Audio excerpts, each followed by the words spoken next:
kwa furaha, mpigie kelele mkubwa wa mataifa, tangazeni, sifuni, museme, Bwana, uokoe watu wako, baki la Israeli. Tazama, nitawaleta toka nchi ya kaskazini na kuwakusanya katika misho ya dunia, na pamoja nao watakuja walio vipofu na vilema na mwanamke mwenye mimba, na yeye pia aliye na uchungu wa kuzaa, watarudi hapa. Jeshi kubwa, haleluya! Watarudi wapi?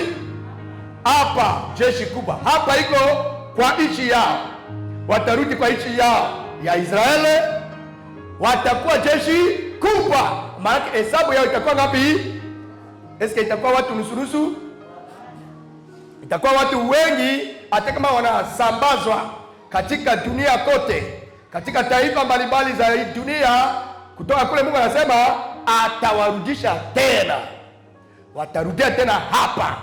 Hapa iko ku Yerusalema, haleluya, ku nchi yao ya Israeli pale, watarudia tena. Sikiliza mzuri, na unabii hii imekwisha kutimia miaka 17 kisha Yesu kuenda, hadi tarehe 14. Sikia, tarehe 14 mwezi wa 5 mwaka 1948, maana yake le 14. Kukongo watu wanajua Kifaransa sana. Hata unasema Swahili namna gani, watu watasikia kwaje kama utasema tena Kifaransa kidogo. Haleluya. Le 14 mai 1948. Sikiliza mzuri. Waisraeli walienda kwa nchi zingine kwa miaka ngapi? Tunasema 17 kisha Yesu kuenda. Haleluya. Na wanarudia tena katika nchi yao kutarehe gani? Le 14 mwezi wa 5 1948. Haleluya. Ile unabii inatimia. Sema inatimia vile vile. Haleluya. Si ile Yeremia anatabiri hapa tunasoma, si ndio? Asa mufurahi wa Israeli, mushangilie, musifu. Kwa sababu gani? Nitawakusanya tena katikati ya mataifa kwenye mnakimbia. Hata ulikuwa kwa Amerika, ulikuwa kwa Afrika, ulikuwa wapi? Mungu anasema atawakusanyisha tena, watarudia tena kwa nchi yao, na wenyewe watarudia, watakuwa jeshi kubwa. Haleluya. Baki kubwa, maana hesabu ya Israeli haitapotea, na iko kitu haitafanyikana kudunia. Maana kutoka miaka 17 mpaka 1948 Israeli wanaishi kwa nchi kigeni, kutaifa zingine miaka 1878. Fanya kalkile pale, utakuta wanafanya kwa taifa ya dunia mbali na nchi yao, wanafanya miaka 1878. Eske kitu ile itawezekana? Angalia, kama watu fulani au taifa fulani wakisambazwa kutoka hapa, mfano, watapotea. Kwa sababu kule wataenda, watawaana kule, si ndio? Watasahau vile lugha yao, si ndio? Eske tuko pamoja? Lakini kwa Israeli eske iliwezekana? Angalia, miaka 1878 wanapotea kutoka nchi yao, lakini wakupotea, wanachunga kabila yao, wanachunga lugha yao, wanachunga desturi yao, wanachunga kila kitu yao, mpaka Mungu amewatosha kutoka nchi ya watu zingine kudunia, katikati ya taifa zingine, anawarudisha tena kwao na lugha moja ile ile walikuwa wakizungumza mbele, na kiltiri, wanaitaka kiltiri, tabia. Haleluya. Desturi yao haikubadilika, namna walikuwa wakiabudu Mungu, namna walikuwa wakifanya ibada yao, wanafanya hivi tu miaka 1878. Eske iko kitu yenyewe itawezekana haki? Kama munaenda tu sekata quelque part, watu watapotea bongo. Hautajua kama uko mtu ya kabila gani. Pengine hutajua vile kama uko mtu ya lugha kama vile. Yele watoto wetu wenyewe wanazalikana kunjugu, wanapoteza kujua Kilendu. Bongo. Wakisema na Kilendu wanasema mimi sijui kitu hili. Tena kwa watu wazima anajua yako mtu ya Joba, anajua yako mtu ya wapi, lakini uzunza anaema maneno ya Joba ye pana yu. Na anafanya tu miaka usai zingine 12. Eske tuko pamoja? Lakini kwa Israeli Mungu anachunga desturi yao kutoka miaka 17 walisambazwa. Mungu anawarudisha tarehe 14 mwezi wa 5 mwaka 1948 wanakusanyika tena na meme lugha yao na tabia yao, desturi yao na ibada yao haikupotea kati ya taifa. Leta makofi kwa Yesu ili. Iko maneno ya kweli, na wakati nilikuwa nikijifunza ninaona unabii yote itatimia. Si Yeremia anatabiri hapa. Haleluya. Eske haikutimia? Inatimia. Walitawanyika duniani kote, na kutoka hii tarehe tunataka kusema wanakuwa taifa yao na bendera yao. Depuis wanakuwa taifa sawa ichi la Israeli, na drapo yao imepandishwa. Drapo ya Angleterre ilishuka kutoka kwao, drapo yao inapanda kutoka 1948 mpaka wa leo iko 78. Wanafanya deja kwa taifa. Miaka 78 kutoka walirudia mpaka wa leo wako full les Israelites. Haleluya. Mungu kwa ajabu sana. Sema Mungu kwa ajabu sana. Iko unabii yenye naonesha ya kama kweli Yesu anarudi. Kama Yesu anasema atarudi, hakuna kitu yenye tazuiza kurudi kwa Yesu Kristo. Bwana Yesu asifiwe. Sema iko unabii ya pili yenye imekwisha kutimia. Eske tuko pamoja? Eske tuko pamoja? Leta makofi mazuri kwa Yesu Kristo. Haleluya. Unabii ya tatu yenye iko na tusaidia kufahamu ya kama Yesu yupo karibu sana kunyakua kanisa. Unabii ya tatu ya Israeli iko Yerusalema kurejeshwa kuwa mji mkuu tena ya Israeli. Yerusalema kurejeshwa kuwa mji mkuu tena ya Israeli. Ninawaza kama wenyewe wanaandika, mnaandika mzuri sana. Ninapoenda pole pole hivi tufahamu. Haleluya. Tulisema alama ya kwanza ya kuonesha kwetu sisi kanisa la Yesu Kristo ya kama Yesu yuko narudia, tunaitambua kupitia unabii unaotimia katika taifa la Israeli, ndio? Ya kwanza iko kutawanyika ya Israeli duniani kote. Ile ilipita. Na ya pili kurudisha ya Israeli katika nchi yao kuwa taifa. Ile imekwisha kufanyika na tarehe yake yote ninaleta. Ya tatu yenyewe imekwisha kufanyika pia iko Yerusalemu kurejeshwa kuwa mji mkuu tena ya Israeli. Haleluya. Yerusalemu inarudia tena kapitali ya Israeli. Haikukuwa maneno yenyewe ingefanyika, lakini imefanyika. Sema imefanyika. Haleluya. Haleluya. Andika Zekaria sura 14 shairi 4. Zekaria sura ngapi?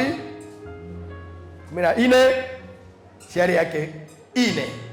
Zekaria 14 shairi yake 4. Andika vile Luka 11 13 hadi 14. Tutasoma ndio Luka. Kwa sababu tuko nakimbizana, iko maneno mengi Mungu analeta tuweze kusema juu yake, lakini hatutaweza kusema yote. Alafu zingine tutaandika, lakini zingine tutasoma. Tunapatana Luc 21 23 24. Tunaenda haraka. Luka sura 11, Luka 11 mstari wake 13 mpaka 10 ngapi? Mpaka 14. Tunasoma katika jina la Yesu Kristo.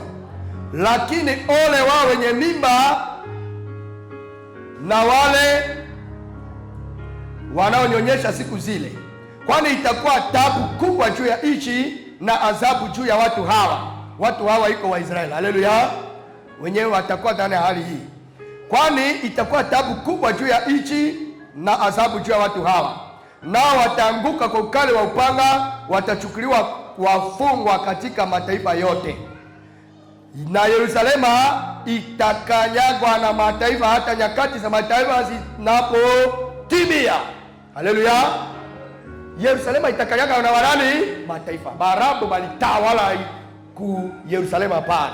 Hakukuwa mwaye, hata Waisraeli walirudia, Yerusalema ilitawaliwa na Waarabu. Tunapatana? Lakini Mungu anafanya miujiza. Anakamata Yerusalema kutoka mkono wa Arabu, inarudia tena kapitali ya nini? Ya Israeli. Inatimia. Kwa sababu Yesu alitabiri hapa, asema mpaka wakati ya mataifa itakapofanya nini? Itakapotimia. Mataifa iko watu wa dini zingine bali na wokovu yetu. Waarabu wengi wanakuwa Waislamu. Haleluya! Wao ndio walitawala Yerusalema. Na sasa Yerusalema imekuwa tayari kapitali ya nini? Ya Israeli. Imetimia. Sema imetimia. Ile kunaonesha ya kama Yesu atarudi tu. Haleluya! Yerusalema imechukuliwa na Israeli toka Waarabu le 7 juin 1967. Andika tarehe ile. Kutoka le 7 juin, yani mwezi ya 6 1967, kutoka pale Yerusalema imerudishwa kuwa kapitali ya nani? Ya Israeli. Haleluya! Waarabu walifika juu ya Israeli na vita kutoka hata Misri, kutoka Egypte. Walifika na vita juu ya Israeli, walipiga, waliwaza watamaliza nusu watu wenyewe wanarudia pale. Mungu anawapatia nguvu, wanapigana na Waarabu, wanakimbia. Wananyang'anya kapitali yao. Kutoka tarehe natoka kusema pale le 4 le 7 juin 1967. Rais Nasa, mfalme ya Misri, mwenyewe alituma wajeshi yake waende pambana na Israeli kule ili wamalize nusu yao, hivi nchi ya Israeli irudie tena kutawalo yao. Wakati alisikia habari ya kama majeshi yake wameanguka, wamekufa, wamemalizika na taifa ndogo la Israeli, akakufa kwa ajili ya pressure. Haleluya! Anakufa kwa sababu anasema taifa kidogo, wenyewe hawana hata hesabu, watamaliza sisi wenyewe tunakuwa wajeshi, wenyewe wanapata formation mzuri namna gani? Anawaza maneno ile mpaka anaanguka na kufa. Israeli wanakamata kapitali yao. Chapia Yesu makofi. Leo utasikia maneno ambayo hujajua. Tunaenda polepole hivi ufahamu ya kama Yesu kukujia. Unabii kunatimia. Si hapa Yesu alisema, asema mpaka wakati ya taifa itakapomalizika. Eske wakati yao ipana malizika? Yerusalema ipana rudia kapitali ya Israeli? Sema unabii unatimia. Haleluya. Ingine utaenda soma mwingine kufuatana na wakati yetu. Au nasema rais Nasa ya Misri alikufa kwa kusikia habari hii. Israeli ni mfano ya kanisa. Israeli kwa mfano gani? Ya kanisa, wao wanaamini Yesu Kristo kuwa Bwana na Mwokozi wa maisha yao. Hawatapigwa na chochote. Kama we kanisa unakaa na Yesu sawa sawa, kuzima akifika hata kutoka dunia ya ngapi, hawatashinda kanisa. Haleluya. Mkristo mmoja mwenye anasimama anaweza sambaza mapepo elfu. Anakomande mapepo, anasikia. Sema pepo ondoka, wanasikia. Kwa sababu anakuwa na ufalme wa mbinguni ndani yake. Ni mfano ya taifa la Israeli. Hakuna mataifa ya dunia wataweza Israeli. Kwa sababu iko agano Mungu alifanya na baba yao Abraham. Asema wenyewe atawabariki, Mungu atasema atafanya nini? Atawabariki. Na mwenyewe atawalaani, Mungu alisema atawalaani. Kama unapanga vita juu ya taifa la Mungu, unapigwa. Watakaa pale pale. Na tuko nafika hatua habari ya kutisha sana. ambao tutaizungumzia sasa hapa, mambo ambayo iko napitika kule. Taifa kidogo, ukiona asile plan geographique nchi yao iko hicho kidogo, lakini resistance yao iko kubwa, kwa sababu wanakuwa na Mungu wa mbinguni. Kanisa, wewe kama unakuwa na Mungu wa mbinguni, hautatishwa na mapepo. Wala kupaka pepo mambo ya nini? Haleluya! Kazi yako iko kusimama sawa sawa na Bwana. Lakini kama hutafungua njia, unasimama. Na ukifungua njia, hata pepo moja, mbili, tatu wanagonga wewe. Bwana Yesu asifiwe. Tuko pamoja? Sema sawa sawa. Kanisa la Yesu Kristo tuko sawa pamoja? Asante. Maanake unabii tatu ya Yerusalemu kurejeshwa kuwa mji mkuu tena la Israeli imefanya nini? Natimia. Twende. Unabii 4. Unabii 4, sikia. Tunaenda haraka. Unabii 4 ni kuzaliwa ya mabaki. Sema kuzaliwa ya mabaki. Asulibiwe. Lakini ile yote ilikuwa kwa ajili ya uzuri yetu. Walisema damu yake iwe juu yetu. Sivyo ndio walisema, si ndio? Hivi yote ilikuwa kwa ajili yetu, hivi sisi taifa, sisi mataifa tuokoke vile, si ndio? Walikataa Masia. Wanakuwa na dini yao ya Wayahudi. Wanafanya ibada yao ndani ya dini yao. Lakini kati ya watu, kati ya taifa atake pei. Taifa kama ninazungumza juu ya taifa iko pei, sema pei. Ichi. Atake taifa, Waisraeli wanakataa ya kama Yesu kwa Masia yao. Tunapatana? Lakini kuko vikundi. Kuko wengi wanaokoka kati ya Waisraeli wanaamini ya kama Yesu kwa nani? Masia. Yesu kwa Bwana na Masia yao. Leta makofi kwa Yesu. Hata kama ichi na kataa ya kama Yesu kwa Masia yao, njoo wangali kuchunga Masia yao mpaka sasa. Tuko na bandana na tutaangalia hapa polepole. Lakini hata hivi kuko wengine tayari, iko watu wengi wanaokoka katikati ya taifa, katikati ya Israeli, wanaamini, wanakiri ya kama Yesu kwa nani? Bwana na Masia yao. Haleluya. Bwana Yesu asifiwe. Ile kwa unabii, sema iko unabii vile. Hata kama taifa la Israeli wanakataa Yesu kuwa Masia yao, kuko Wayuda wengine, njoo tunaita ndio na Swahili mabaki. Tunafahamu kuko banani? Mabaki. Maana kuko Wayuda wengine wanaokoka na kukiri ya kama Yesu ni Bwana Masia yao. Wako wengi. Mfano ya mhubiri moya mwenye alihubiri sana kudunia, iko mfano Serulo. Haleluya. Muyuda anaokoka, anatangaza habari njema ya Yesu, ya kama watu waamini Yesu twende wapi? Mbinguni. Haleluya. Hata wengine wanafanya dini yao kule ya Kiyahudi, lakini kuko wengine wanaokoka kati ya Israeli wanasema Yesu kwa Bwana na wanaenda mbinguni. Kama Yesu anarudi kuchukua kanisa, tutaenda pamoja nao vile wako. Haleluya. Mfano wa mhubiri mwana anakuwa ku Tanzania hapa, anaitwa na jina ya Rabbi Abishalom. Anakuwa Myuda. Anahubiri kudunia. Anaamini kama Yesu kwa nani? Bwana. Hata wengine wanakataa Yesu, kati ya wengine wanaamini Yesu kwa Bwana wako. Siku Yesu anapiga hapa na ngumu, twende kule, tutaenda pamoja na. Haleluya. Chapia Yesu makofi. Iko unabii inatimia. Bwana Yesu asifiwe. Isaya 10:12. Soma pale. Isaya 10 ngapi? 12. Mungu alitabiri wanabii, Mungu alitimizia vinywa vyao kwa kutabiri.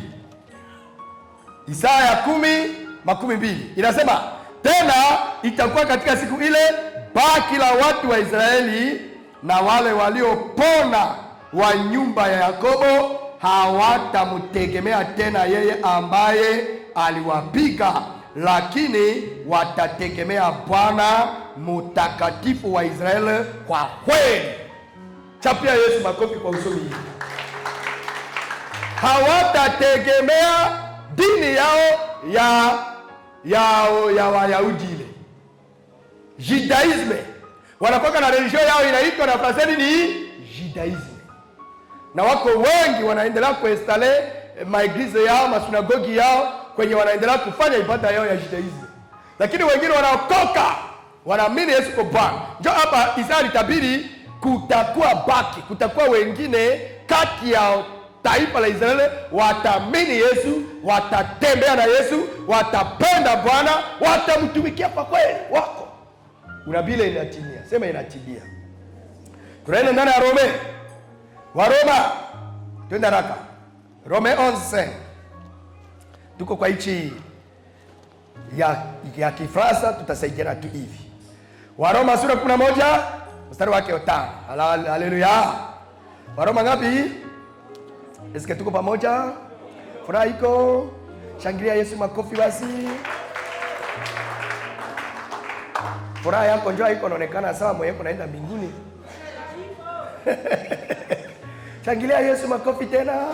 Nasema hivi, basi hivi kwa wakati huu wa sasa kuna baki waliochaguliwa kwa neema ya Mungu. Kuko baki waliochaguliwa kwa nini? Kwa neema ya Mungu. Hata kama wazazi yao, hata kama wandugu zao, watata zao wanakataa kama Yesu kwa Bwana, wengine wanachaguliwa kwa nini? Kwa neema ya Mungu. Wanaamini Yesu. Haleluya. Unabii ile tayari imetimia. Tuko pamoja? Tunaenda kwa unabii ya 5. Sema ya 5. Tuko taifa la Israeli. Tuko pamoja? Okay. Unabii ya 5 inasema jangwa la Israeli kugeuzwa kuwa nchi inayotoa matunda. Jangwa la Israeli kugeuzwa kuwa nchi inayotoa nini? Matunda. Jangwa la Israeli kugeuzwa. Israeli atatoa maua na kuchipuka, na watajaza uso wa ulimwengu na matunda. Watajaza uso wa ulimwengu na nini? Na matunda. Wakati moya Israeli wakafanya nguvu ya kutengeneza nchi yao. Sikiliza unabii ile mzuri. Unabii enye Isaya alitabiri miaka 100 mbele ya Yesu kule ilitimia. Presque 60% ya udongo ya Israeli iko desert. Tunapatana?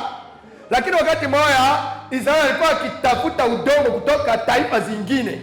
Walikuwa wakibeba udongo kutoka nchi zingine kufika naye ku Israeli, batapaswa miamba. Mnafahamu miamba? Majiwe. Banapaswa na kumwanga udongo katikati ya mwamba, katikati ya miamba hii, na kutoka pale wanaanza kupanda matunda. Haleluya. Jua udongo wanazola kutoka nchi nyingine, wanaanza panda sasa matunda, na matunda ya Israeli ilisaidia dunia mzima. Na mpaka sasa Mungu anawapatia akili ya ajabu. Tomate ambao mnapandaka hapa inakomeaka miezi ngapi au siku ngapi? Hakuna wenye kulima hapa.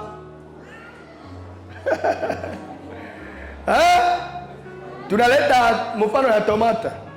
Inakomeaka miezi ngapi? Miezi 3. Lakini Mungu analeta akili ajabu kwa Israeli. Tomate wanapanda itakomea ndani ya Desemba. Juma 2 tomate tena inapita yenu yenye Mungu anatia ndani engrais fulani inapita iko hivi. Iko taifa ya baraka. Wanabarikiwa na Mungu. Haleluya. Na wanaongoza dunia mpaka sasa. Mateknolojia yetu tunapoona hapa, wakubwa wenyewe wanaongoza iko wao. Liko watu wenyewe wanabarikiwa. Haleluya. Alors, neno hii Isaya alitabiri ilitimia. Walikulisha dunia na matunda wakati moja. Ile kunabii yenyewe nasapita. Haleluya. Unabii 6, twende haraka. Unabii 6 iko mkataba. Sema mkataba. Mkataba iko alias. Mkataba iko nini? Alias agano. Na Swahili bora wanasema kama mkataba. Kufanya na mtu mkataba iko kufanya naye agano, kufanya naye alias. Wakati ya ndoa, bibi harusi na bwana harusi wanafanya mkataba. Tutapendana mpaka je upendo pa. Tutasaidiana si mkataba ile, alias. Na kama bibi harusi anaenda olewa nafasi nyingine, anavunja alias sio? Wataenda kamata kutoka kule, watarudisha yetu. Bwana Yesu asifiwe. Haleluya. Chapia Yesu makofi. Eske tuko pamoja? Unabii ya ngapi? Ya 6 ya taifa Israeli yenyewe imekwisha kutimia. Mkataba alias ya amani imefanyika hapa juzi. Na iko prophecy, iko unabii inatimia. Haleluya. Bwana Yesu asifiwe. Inafanyika chini ya uongozi ya mfalme gani? Donaldo. Wala. Haleluya. Okay. Trump anafanya, anakongolesha Israel, anakongolesha batu fulani, ba president ya nchi fulani ya Baarabu yote wanakutana pale ku Misri, wanakutana ku Egypt. Wanafanya aliasi, wanasema inaomba tupendane. Tuko wadugu. Tuko watoto wa baba moja tu, Abraham. Haleluya. Alias da Abraham. Maritaka jina yake alias ya nini?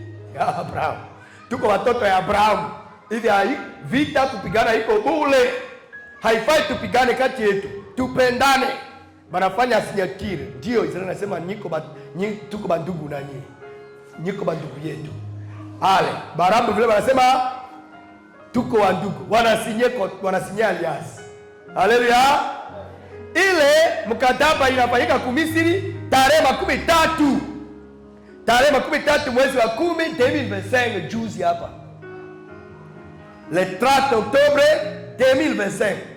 Le 30 mwezi wa 10 2000 ngapi? 25. Na iko mbele alama ya mwisho wa dunia. Haleluya. Na iko amani ya uongo.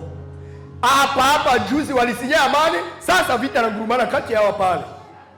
Eske iko amani? Eske tuko pamoja?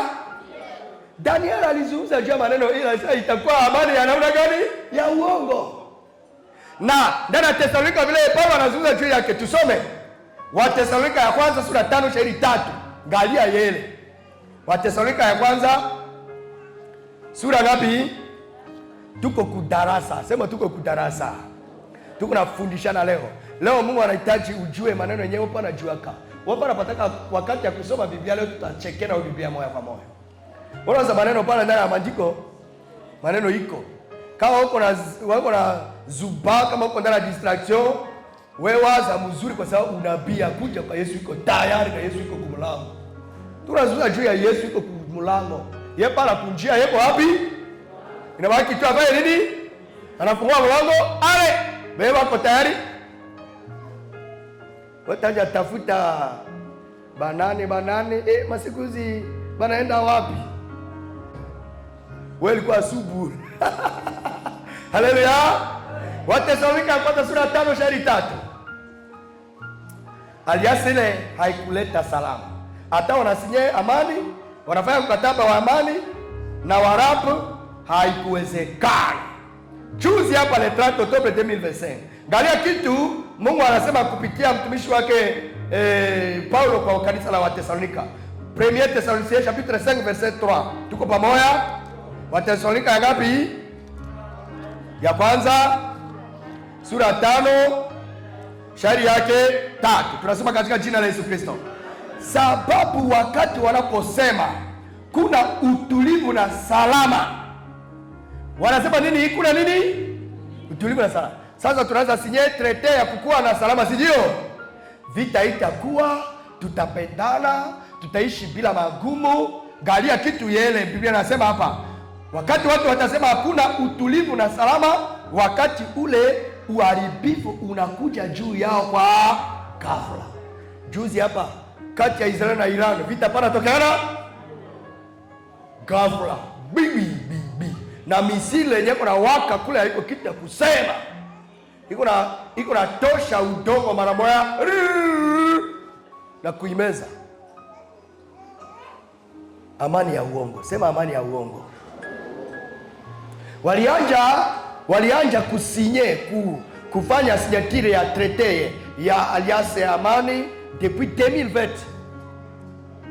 Alors juzi hapa ku 2025 kumwezi wa 10, kumwisho ya mwezi wa 10, siku tunafanya inauguration, ilikuwa le 31 yabo, ilikuwa le 30, siku ile pale ndio wanafanya alliance ya kusema tutakuwa na amani. Eske amani iko?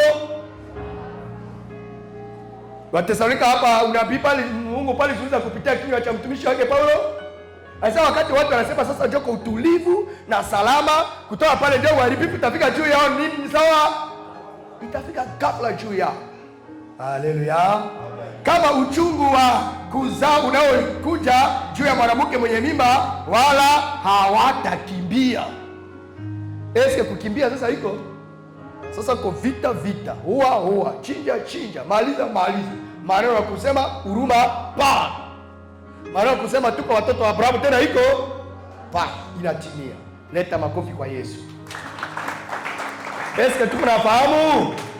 Amarake kila kitu Mungu anasema kupitia vinywa vya manabii yake lazima itafanya nini? Itatimia.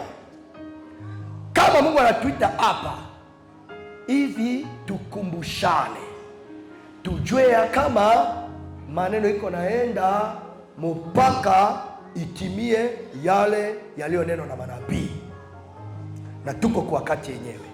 Sikiliza mzuri, unabii 7 yenyewe ilitimia deja ku Israeli. Kwenye tuko sasa iko vita ya mataifa. Sema vita ya mataifa. Vita ya mataifa. Kama Biblia inazungumza juu ya mataifa, iko barabu. Tunapatana vita ya mataifa ya mashariki kuja kupiga Israeli. Vita ya mataifa ya mashariki kuja kupiga Israeli. Vita ya mataifa ya mashariki kuja kupiga Israeli. Haleluya. Kama unataka kusoma juu ya vita yenyewe kuna nguruma sasa, si yele barabu wanafika kupigana na Israeli bongo.